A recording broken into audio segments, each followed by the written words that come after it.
Hello everyone. आज फिर से हम वन लाइनर जो एनसीईआरटी के फैक्ट्स है उसको देखेंगे। ठीक है, तो चलिए देखते हैं। पहले पीवाईक्यू है, उसको देख लेते हैं। वर्षा की बूंदों को गोलाकार रूप पृष्ठ तनाव के कारण होता है। सबसे पृष्ठ तनाव यानी सरफेस टेंशन सबसे अधिक चिपचिपाहट शहर में होती है। पानी का घनत्व 4 डिग्री सेल्सियस पर अधिकतम होता है। अब एनसीईआरटी फैक्ट्स के देख लेते हैं।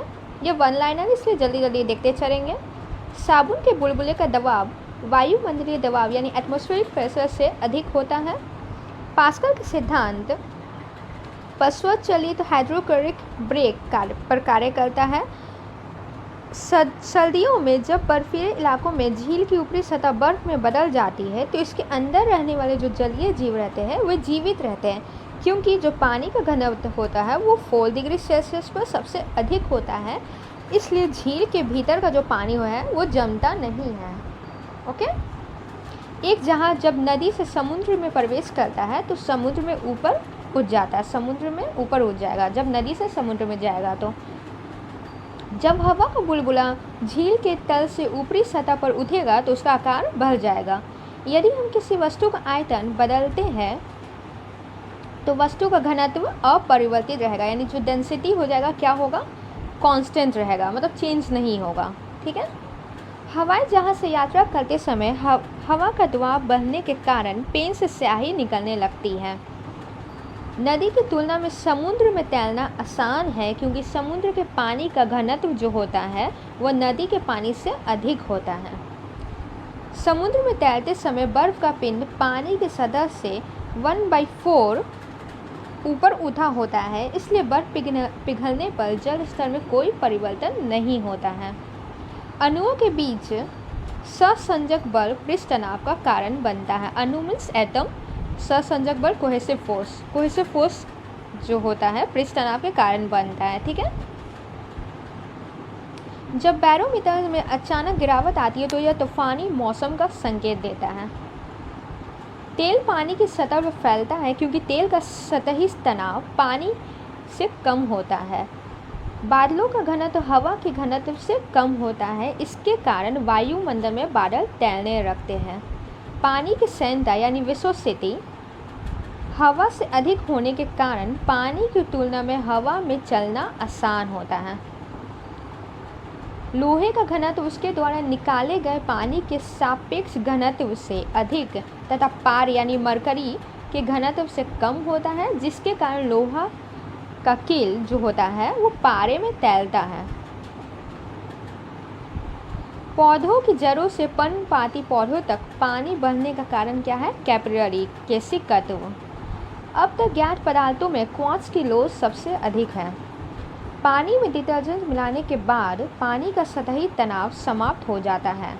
फाउंटेन पेन केशिक तत्व के सिद्धांत यानी कैपिलरी के जो है के सिद्धांत पर कार्य करता है। समुद्र तल पर वायुमंडलीय दबाव का मान 1.1013 × 105 पास्कल होता है। पानी का आपेक्षिक घनत्व 4 डिग्री सेल्सियस पर सर्वाधिक होता है। पानी से भरी बाल्टी को हिलाने के लिए छोड़ने के कुछ देर बाद चिपचिपाहट के कारण पानी अपने आप नीचे बैठ जाती है। किसी धातु की शुद्धता निर्धारित करने के लिए आर्किमिडीज सिद्धांत का उपयोग किया जाता है।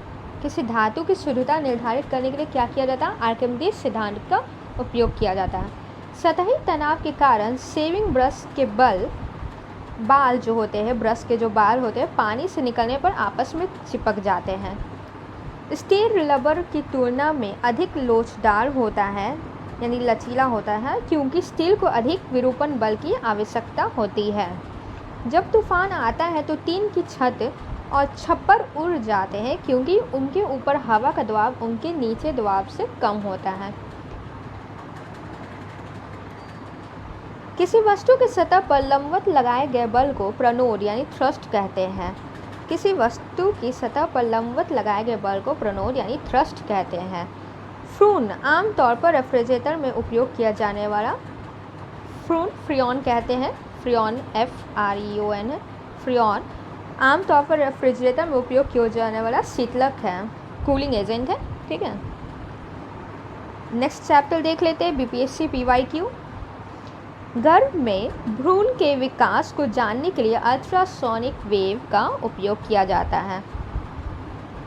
यानी जो यूट्रस में भ्रूण यानी एम्ब्रियो के विकास का जानने के लिए अल्ट्रासोनिक तरंग का उपयोग किया जाता है। नाइट विजन डिवाइस में इंफ्रारेड तरंगों का उपयोग किया जाता है। नाइट विजन डिवाइस जो होता है उसमें इंफ्रारेड तरंगों का उपयोग किया जाता है। रिमोट सेंसिंग डिवाइस नियंत्रण में अवरक्त किरण यानी इंफ्रारेड रेज का एक अंतर्निहित स्रोत होता है। एक्सरे का उपयोग आंतों से संबंधित रोगों के निदान में किया जाता है। एक्सरे का उपयोग किससे? आंत यानी इंटेस्टाइन से संबंधित जो डिजीज़ होता है उसके निदान में किया जाता है। अल्ट्रासोनिक तरंगों का उपयोग कीड़ों और हानिकारक जीवों के घरों से दूर भगाने के लिए किया जाता है। जैसे जैसे ट्रेन नज़दीक आती है, डॉपलर प्रभाव के कारण इसकी सीटी की आवृत्ति या तीक्ष्णता बढ़ जाती है, यानी फ्रीक्वेंसी उसका बढ़ जाता है। आयन मंडल यानी आयनोस्फीयर में लंबी रेडियो तरंग अपरिवर्तित होती है। गामा किरण के उत्सर्जन के कारण कोबाल्ट 60 का उपयोग आमतौर पर विकिरण चिकित्सा में किया जाता है।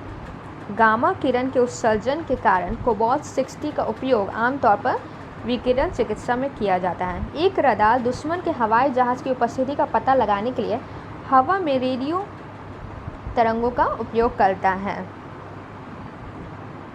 कुलीज ट्यूब का उपयोग एक्सरे उत्पन्न करने के लिए किया जाता है। कुलीज ट्यूब का उपयोग एक्सरे उत्पन्न करने के लिए किया जाता है।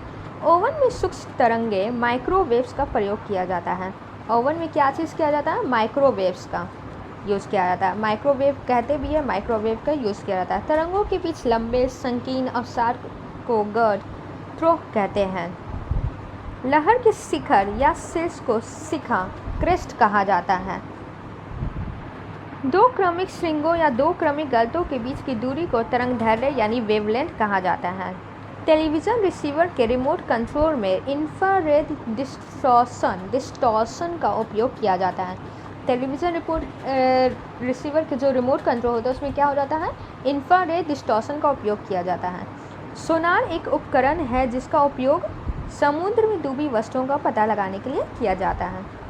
नेक्स्ट देख लेते हैं। 10⁻³ मीटर से 10⁻² मीटर तक की तरंगदैर्घ्य यानी वेवलेंथ वाले विद्युत चुंबकीय इलेक्ट्रोमैग्नेटिक जो वेव होते हैं को माइक्रोवेव कहा जाता है। ठीक है, विद्युत चुंबकीय तरंग की आवृत्ति अपरिवर्तित रहती है, लेकिन एक माध्यम से दूसरे माध्यम में जाने पर तरंगदैर्घ्य बदल जाती है। जब एक माध्यम से दूसरे माध्यम में जाएंगे, ठीक है, तो क्या होगा? वेवलेंथ बदल जाएगा। विद्युत चुंबकीय तरंग में विद्युत ऊर्जा चुंबकीय ऊर्जा के बराबर होती है। विद्युत चुंबकीय तरंग में जो विद्युत ऊर्जा होती है चुंबकीय ऊर्जा के बराबर होती है। विद्युत चुंबकीय तरंग त्वरित परिवर्तन से उत्पन्न होती है। ठीक है,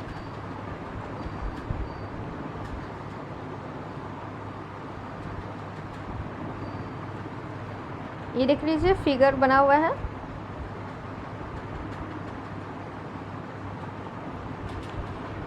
विद्युत चुंबकीय तरंगों का व्यवहारिक अनुप्रयोग। इलेक्ट्रोमैग्नेटिक वेव का व्यवहारिक अनुप्रयोग देख लेते हैं। विद्युत चुंबकीय तरंग निर्वात में यानी वैक्यूम में आसानी से यात्रा कर सकती है। हर्ट्ज द्वारा खोजी गई रेडियो तरंग और माइक्रोवेव ने वायरलेस टेलीविज़न, रेडियो और मोबाइल संचार का मार्ग प्रशस्त किया है। विद्युत चुंबकीय स्पेक्ट्रम का दृश्य प्रकाश भाग दैनिक जीवन में सभी दृश्य सहायता का कारण है। यह विद्युत चुंबकीय स्पेक्ट्रम का वह भाग है जो हमें रंगों सहित सभी वस्तुओं को देखने में मदद करता है। विद्युत चुंबकीय जो स्पेक्ट्रम है वो दृश्य प्रकाश भाग दैनिक जीवन में सभी दृश्य सहायता का कारण है। यह विद्युत चुंबकीय स्पेक्ट्रम का वह भाग है जो हमें रंगों सहित सभी वस्तुओं को देखने में मदद करता है। रोंटगेन द्वारा खोजी गई एक्स-रे हड्डियों में कई बीमारियों या विकृति का पता लगाने के लिए चिकित्सा में उपयोगी साबित हुई है। उच्च पराबैंगनी विकिरण उच्च पराबैंगनी विकिरण में रासायनिक प्रतिक्रियाओं के कारण परमाणु को आयनित करने का ऊर्जा होती है। पॉल विराल द्वारा खोजी गई गामा रे आयनीकरण उद्देश्य और परमाणु चिकित्सा के लिए उपयोगी है। अनुप्रस्थ और अनुदैर्ध्य तरंग यानी ट्रांसवर्स और लॉन्गिट्यूडनल वेव। अनुप्रस्थ तरंग तब उत्पन्न होती है जब कोई विक्षोभ प्रसार ऊर्जा स्थानांतरण की दिशा के लंबवत यानी समकोण पर दोलन का कारण बनता है। अनुदैर्ध्य तरंग तब उत्पन्न होती है जब दोलन प्रसार की दिशा के समांतर होता है। जब दोलन प्रसार की दिशा के समांतर होता है तो क्या अनुदैर्ध्य तरंग बनती है, ठीक है, यानी लॉन्गिट्यूडनल वेव। यांत्रिक तरंग अनुप्रस्थ और अनुदैर्ध्य दोनों हो सकती है। यांत्रिक तरंग यानी जो मैकेनिकल वेव जो होती है अनुप्रस्थ यानी ट्रांसवर्स और लॉन्गिट्यूडनल दोनों हो सकती है। चलती मोटर, नाव और पानी की सतह से उत्पन्न तरंगें अनुप्रस्थ और अनुदैर्ध्य दोनों होती है। जो मोटर जब चलता है तो नाव और पानी की सतह से उत्पन्न तरंगें जो होती है वो क्या होती है, अनुप्रस्थ और अनुदैर्ध्य दोनों होती है। अनुदैर्ध्य तरंग ठोस, तरल, गैस के माध्यम से प्रसारित की जाती है। अनुदैर्ध्य तरंग यानी लॉन्गिट्यूडनल वेव को दबाव तरंग के नाम से भी जाना जाता है। अनुदैर्ध्य तरंग में विवरण संपीड़न घटनाएं देखी जाती हैं। ध्वनि चट्टानों में अनुदैर्ध्य और अनुप्रस्थ दोनों लचदार तरंगों के रूप में यात्रा करती हैं। ट्यूनिंग कांटा के तने में उत्पन्न तरंग अनुप्रस्थ तरंग यानी ट्रांसवर्स वेव होती है। आज के लिए बस इतना ही, आगे कल हम लोग देखते हैं।